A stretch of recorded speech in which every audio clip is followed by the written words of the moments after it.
आप देखें राजीव गांधी की हत्या हो गई।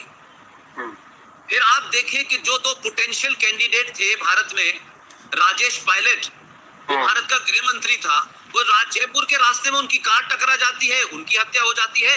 न कोई पोस्टमार्टम होता है, न कोई कमीशन बनता है, न कोई इंक्वायरी होती है। फिर यकायक हमारे 5 दोस्त थे, उसमें बेहतरीन पत्रकार थे, और माधवराव सिंधिया का नया जहाज था और वो जा रहे थे मैनपुरी के पास। उस जहाज के अंदर गड़बड़ होती है और 5 पत्रकार और माधवराव सिंधिया जो है 31 सितंबर 2001 को उनकी मौत हो जाती है। अब आप जरा दूसरी तरफ करें कि आप सोचिए कि प्रियंका की शादी 1997 में होती है, 18 फरवरी को। मुरादाबाद के एक परिवार जो पीतल का काम करता था, उनका नाम था राजेंद्र वाड्रा, और इनका परिवार सियालकोट से भाग के आया था जब वहां हिंदुओं को मारा जा रहा था। अब ये राजेंद्र वाड्रा के बारे में थोड़ी सी 2 बातों से आपको लगेगा कि हिंट मिल जाएगी, और ये जितने भी तथ्य मैं कह रहा हूं ये सब अवेलेबल हैं, ये कोई मैंने अपनी तरफ से नहीं बनाए हैं। आप देखिए कि राजेंद्र वाड्रा 1997 में प्रियंका गांधी की रॉबर्ट वाड्रा से शादी होती है। रॉबर्ट वाड्रा के पिता राजेंद्र वाड्रा 21 जनवरी 2002 को आउटलुक मैगजीन, जिसके एडिटर थे अंग्रेजी के विनोद मेहता साहब पत्रकार, उन्होंने इंटरव्यू दिया है और उन्होंने कहा कि I am not scared of any Italian mafia. वो ये कहते हैं कि मैं किसी इटालियन माफिया से डरता नहीं हूं, ये उन्होंने कहा है। अब राजेंद्र वाड्रा की पत्नी कौन है ये किसी को नहीं पता, जो आज जीवित है। उनकी पत्नी का नाम था मॉरीन वाड्रा, जो स्कॉटलैंड की रहने वाली थी। और अब आप देखिए कि राजेंद्र वाड्रा 2002 में ये स्टेटमेंट देते हैं, और 2009 में ये जो ग्रीन पार्क, जो एम्स वाली रोड है, इसके ऊपर एक मार्केट है यूसुफ सराय मार्केट। इस यूसुफ सराय मार्केट के एक छोटे से होटल में फंदा लगा करके उनकी शरीर लटका हुआ पंखे से मिला 2009 में। अब वो मर जाते हैं। फिर रॉबर्ट वाड्रा अपने परिवार से दूर हो जाते हैं, और फिर रॉबर्ट वाड्रा के भाई, उनकी बहन 2001 में उनकी बहन कार से एक्सीडेंट में मारी जाती है, यानी प्रियंका की नंद। फिर 2003 में प्रियंका गांधी के देवर रिचर्ड सुसाइड कर लेते हैं। ये हत्याओं का सिलसिला रुका नहीं। मेरा सिर्फ इतना कहना है कि सबकी हत्याएं हो गई, पिता की हो गई, बहन की हो गई, भाई की हो गई, कोई परवाह। सिर्फ स्कॉटलैंड यार्ड की उस लेडी जो उसकी वाटर की मां है, वो सुरक्षित है, और ये दोनों के बीच में बड़े अब इस पृष्ठभूमि में इस महिला ने अपना राजनीतिक जिस तरीके से एम्पायर को फैलाया, और किस तरीके से ये महसूस दिया कि ये तो गांधी उनकी बहू है, उनकी बहू है। और राजीव गांधी की हत्या का एक और नग्न सच बताता हूं मैं, कि जिस दिन राजीव गांधी की हत्या हुई है, उस हत्या के दिन 21 मई 1991 में हुई। अश्वनी भाई, हम तमाम लोग साधारण परिवार के हैं, और रॉबर्ट वाड्रा भी बड़े साधारण परिवार का था। और ये जो मैडम आई है इटली से, ये कोई बहुत अमीर नहीं थी, बहुत छोटे घराने की थी। जिसका पति मर जाए, उस घर में महीनों में समझता हूं कि लोग अपने होशो हवास में नहीं रहते, कम से कम पत्नी तो नहीं रहती। 21 मई 1991 को राजीव गांधी की बम ब्लास्ट में हत्या होती है, और उसके बाद पूरे देश में मातम छा जाता है, सब कुछ होता है। लेकिन कमाल की बात देखिए, 21 मई से 21 जून के बीच में मात्र 1 महीना है। 21 मई 1991 में बम ब्लास्ट में राजीव गांधी की हत्या होती है, फाउंडेशन बन जाती है, और उसमें चिदम्बरम ट्रस्टी है, सोनिया ट्रस्टी है, उसमें प्रियंका ट्रस्टी है, उसमें राहुल ट्रस्टी है। यकायक 1 महीने में आपको लगता है कि कोई साधारण परिवारों में या 1 महीने में पति की डेथ हो और उसका अभी 13वीं न हुई हो, और आपने भारत की जो जितनी व्यवस्था है उसमें 1 महीने में आपने फाउंडेशन भी खड़ी कर दी। हम लोग ये कागज लाइए, वो कागज लाइए। तो ये मैं पृष्ठभूमि इसलिए बता रहा हूं, बैकग्राउंड में अगर आप समझेंगे तब आपको पता चलेगा कि राजनीति में जो ये परिवार के नाम पे चल रहा है, जो गांधी के नाम चल रहा है, जो बार बार में कहा जाता है मैं गांधी की बहू, मैं गांधी की बहू। इंदिरा गांधी जेल गई, लेकिन इंदिरा गांधी करप्शन में जेल नहीं गई थी, वो अपने पॉलिटिकल उसके लिए गई थी। तो यहाँ पे लोग जेल जाने के बाद कहते हैं इंदिरा गांधी भी तो मेरी सास भी तो जेल गई थी। इंदिरा गांधी ने चोरी नहीं की थी, पैसे का करप्शन नहीं था उन पर। तो सोनिया गांधी और ये पूरा परिवार जो पीतल की छोटी सी नगरी थी, कुछ आर्ट वार्ट बनाते थे, और आज डिफेंस कॉलोनी के अंदर उनकी बड़ी बड़ी गैलरीज हैं। और आप जानते हैं कि आर्ट का एक बड़ा जबरदस्त माफिया ये है कि आप आर्ट बनाइए, ड्राइंग बनाइए। मैंने सुना था क्या कहते हैं कि वो एक जो हमारे केरल के मंत्री थे, वो शायद सिविल एविएशन मिनिस्टर थे, उनकी पत्नी बड़ी बड़ी पेंटिंग बनाती थी और एयर इंडिया करोड़ों में खरीदता था। तो ये बहुत पुराना सिस्टम है।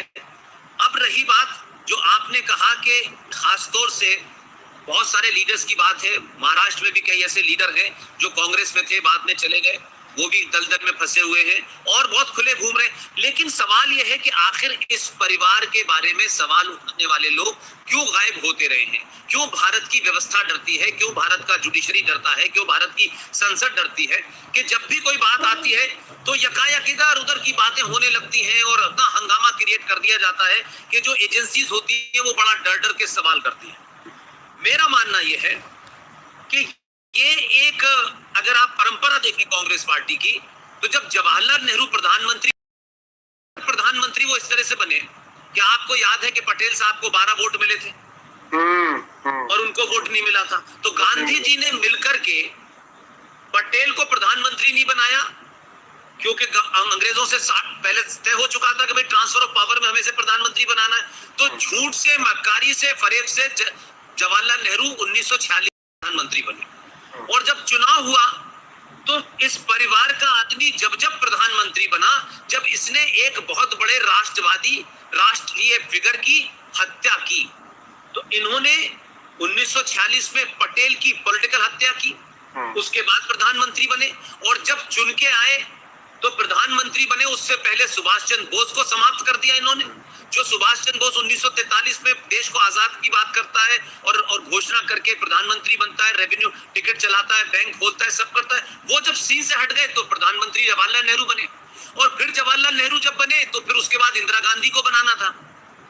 तो इंदिरा गांधी ने किस तरीके से 11 जनवरी 1966 को लाल बहादुर शास्त्री की हत्या ताशकंद उज्बेकिस्तान में हुई और फिर इंदिरा गांधी बनी। और इंदिरा गांधी की जब हत्या हुई तब राजीव गांधी बने। उसके पहले भाई साहब ये बाबा साहब अम्बेडकर और श्यामा प्रसाद मुखर्जी को किनारे लगा चुके थे। नहीं, मैं खासतौर से प्रधानमंत्री बनने में जो आदमी रोड़ा बना उसको हटाने की बात कर रहा हूं। तो मेरा कहना यह है कि इस परिवार की अगर आप इतिहास देखें तो गांधी परिवार का आदमी प्रधानमंत्री ही जब बना जब किसी के परिवार की बलि चढ़ गई। अब सवाल यह है कि राजीव गांधी की बलि चढ़ गई तो अब प्रधानमंत्री कौन बने? तब से कोई गांधी परिवार का आदमी प्रधानमंत्री नहीं बना। तो इस महिला को समझ में आ गया कि मेरा बेटा बन नहीं सकता है, तब ये स्टूज पैदा हुए। तो जो लोग प्रधानमंत्री बनने के लायक थे उनको सबको लाइन से हटा दिया गया। अब एक ऐसा आदमी चाहिए था जो दिखने में तो प्रधानमंत्री हो, अखबार कागज पे तो प्रधानमंत्री हो, लेकिन पावर मेरे पास हो। तो सारा का सारा पीएमओ तो वही चलाते थे। तो ये यहां से शुरुआत हुई और धीरे धीरे सिर्फ भारत की आप कह सकते हैं संपत्ति या भारत के खजाने या भारत का ट्रेजर या भारत के जो पुरातत्व की महत्व की मूर्तियां, यही सब नहीं गायब हुआ है।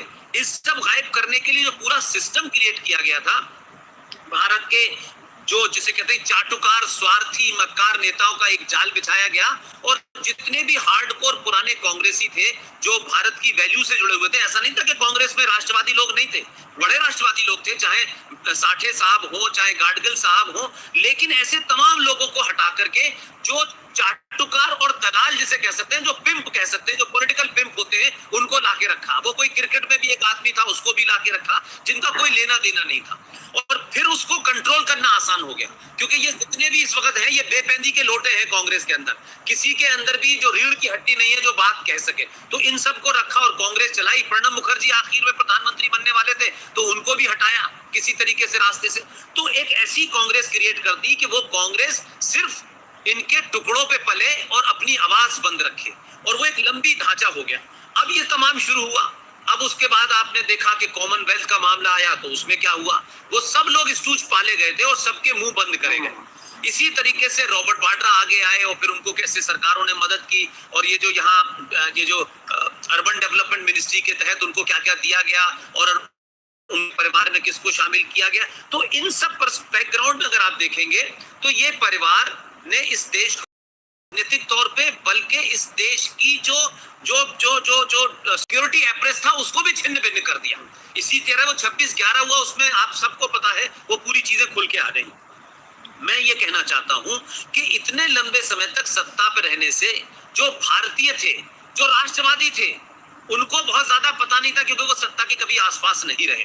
और जो जो जो आप जैसे लोग या और RSN GD ऐसे लोगों को जो भी कुछ होता था तो लोग उनकी बात को ज्यादा तूल नहीं देते थे कि भाई ये तो चलिए पॉलिटिकल कमेंटेटर कहते रहते हैं। लेकिन धीरे धीरे एक ऐसा डर पैदा कर दिया भारतीय समाज में कि कोई आदमी बोले नहीं, हर आदमी चुप रहे। और इतने नेक्सेस नीचे तक घुसे हुए हैं, वो जुडिशरी में हो, वो पुलिस में हो, वो और जगह हो, और जितने भी जिसे कह सकते हैं कि एंटी नेशनल, जो राष्ट्र के खिलाफ काम करने वाली ताकतें थी, उनको मजबूत किया गया। किसी को पद्मश्री, किसी को पद्म विभूषण, किसी को कोई अवार्ड, किसी को कोई अवार्ड देकर के मुंह बंद किया गया। अब सवाल यह है कि भारत का मीडिया आज के 250-300 चैनल है, तमाम सारी चीजें हैं, लेकिन वो 250-300 चैनलों में बहुत कम, एक आधी कोई 2 चैनल होंगे जो अपने आप रेवेन्यू जनरेट कर पाते होंगे। ज्यादातर का सरकारों पे दबाव रहता है, सरकार उनको ब्लैकमेल कर। तो इसी तरीके से फिर वो NDTV खुला, आप सबको पता है वो कैसे खुला, भास्कर घोष ने क्या